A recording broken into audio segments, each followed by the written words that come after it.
என் பையன் மாடிக்கு வாங்கம்மா வாங்கம்மான்னு தொல்லை பண்ணிகிட்டே இருந்தான். என்னடா அப்படின்னு கேட்டேன். இல்லைம்மா தக்காளி எல்லாம் பழுத்துருச்சு, அதில் 2 3 தக்காளி காக்காவும் அணிலும் கடிச்சு வச்சிருச்சு, வேஸ்ட் பண்ணிச்சு வாங்க அப்படின்னு சொன்னான். சரி போய் மீதி தக்காளியாச்சும் பறிச்சிருவோம் அப்படின்னு சொல்லிட்டு பறிச்சிட்டேன். இது வந்து விதை போடலைங்க, இது வந்து காய்கறி கழிவெல்லாம் நம்ம செடிக்கு போடுவோம் இல்லையா, அதில் முளைஞ்ச செடி தான். 2 3 விளைஞ்சிருந்தது. அவ்வளோ தக்காளி விட்டுருக்கு.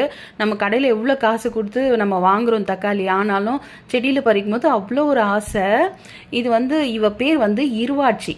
ஒரு 10 பூ கட்டி வச்சாலும் அவ்வளோ வாசமாகவும் தலை நிறைஞ்சும் இருக்கும். கையில் வச்சு பாருங்களேன், இந்த பெரிய மோதிரம் போடுவோம்ல அந்த சைஸில் இருக்காங்க. இந்த தென்னை மரத்தில் ஒரு கிளி உட்காந்துட்டு கிச்சு மிச்சுன்னு கத்திக்கிட்டு இருக்கு. பார்க்கவே ஆசையாக இருந்துச்சு. நல்ல பெரிய கிளியும் கூட, அது பறந்து போகிறாங்க பாருங்கள். டிசம்பர் வந்து சீசன் முடிஞ்சிருச்சு, ஆனாலும் இன்னமும் பூத்துட்டு இருக்காங்க. ஏப்ரலே வந்தாச்சு, நிறைய பூ, ஒரு 15 20 பூ தினமுமே பூக்குறாங்க. அழகான கலரு. அப்படியே காற்று வாங்கிட்டு போகலான்னு கொஞ்ச நேரம் உட்காந்தாச்சு. ரெமோ வந்து கீழே உட்கார மாட்டேன் சூடாக இருக்குன்னு சொல்லி மடியில் உட்காந்துட்டாரு.